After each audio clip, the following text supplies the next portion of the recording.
بسم اللہ الرحمن الرحیم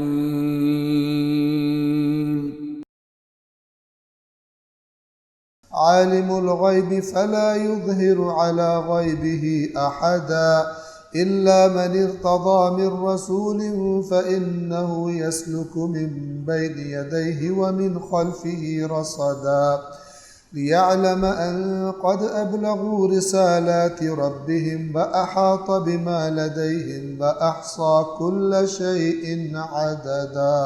اللہ کے سوا کوئی ہستی نہیں ہے کہ جو علم میں اس کے برابر ہو جائے۔ مثلا ایک مثال یہ قیامت کا علم، قیامت کا علم کسی کو نہیں ہے۔ اہل بیت اطہار نے بھی اس کو بڑا واضح طور پر بتا دیا۔ مثلا یہ علم اللہ نے اپنے پاس رکھا۔ جتنی دفعہ قرآن میں یہ تذکرہ ہوا کہ لوگ آپ سے قیامت کے بارے میں پوچھتے ہیں، خداوند عالم نے فرمایا ان سے کہہ دیجئے اس کا علم میرے رب کے پاس ہے۔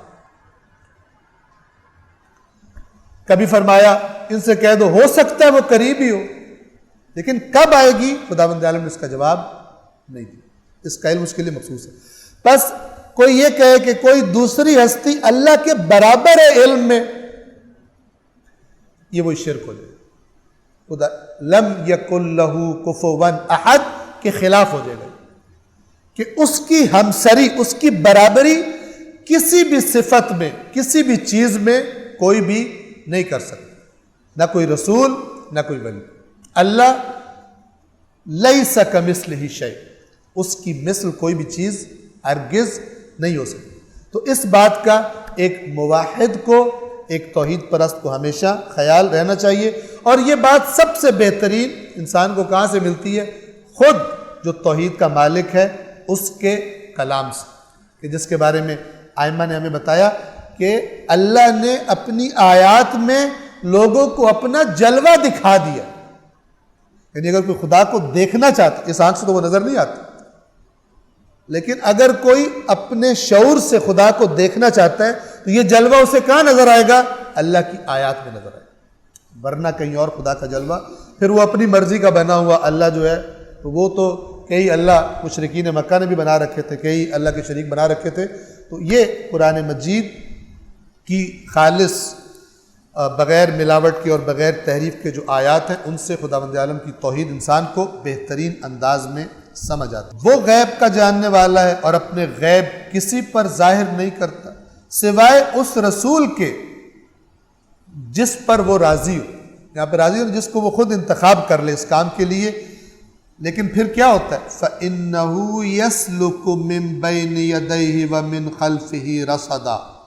آپ پروردگار عالم کا جلال اور دبدبہ دیکھیے، سوائے اس رسول کے جسے اس نے منتخب کیا ہو یا جس پر وہ راضی ہوا ہو اس کام کے لیے، اپنے غیب دینے کے لیے، اور وہ کرتا کیا ہے؟ تو وہ اس کے آگے اور پیچھے نگہبان مقرر کر دیتا۔ یعنی جو خدا کا پیغام آیا ہے اس نبی کے پاس، اس کی حفاظت کی جائے گی۔ خدا اس کے نگہبان مقرر کر دیتا ہے تاکہ جس طرح وہ آیا ہے اسی طرح آگے پہنچے۔ توجہ فرما رہے ہیں؟ آخری آیت اس سورہ کی 28 نمبر آیت سورۃ الجن کی، نگہبان مقرر کر دیتا ہے لِيَعْلَمَ، تاکہ اللہ جان لے، ان یہ کہ قد ابلغوا رسالات ربہم، کہ انہوں نے اپنے رب کے پیغامات پہنچا دیے۔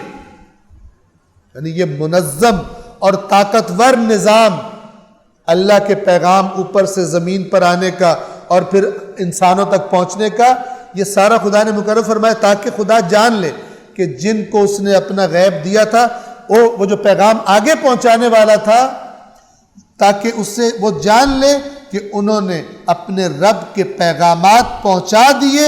وَأَحَاطَ بِمَا لَدَيْهِمْ، اور جو کچھ ان کے پاس ہے، یعنی ان نبیوں کے پاس ہے جن کو اللہ یہ غیب دیتا ہے، اللہ نے اس کا احاطہ کیا ہوا۔ وَأَحْصَى كُلَّ شَيْءٍ عَدَدًا، اور اللہ نے ہر چیز کو گن کر شمار کر رکھا ہے۔ یہ گن کر شمار کر رکھا ہے، یعنی باریک سے باریک چیزیں بھی اللہ تبارک و تعالیٰ کو ایک ایک ذرے کا اور ان ذرات کی تعداد کا علم ہے۔ یہ خداوند عالم کے علم کی باریکی اور گہرائی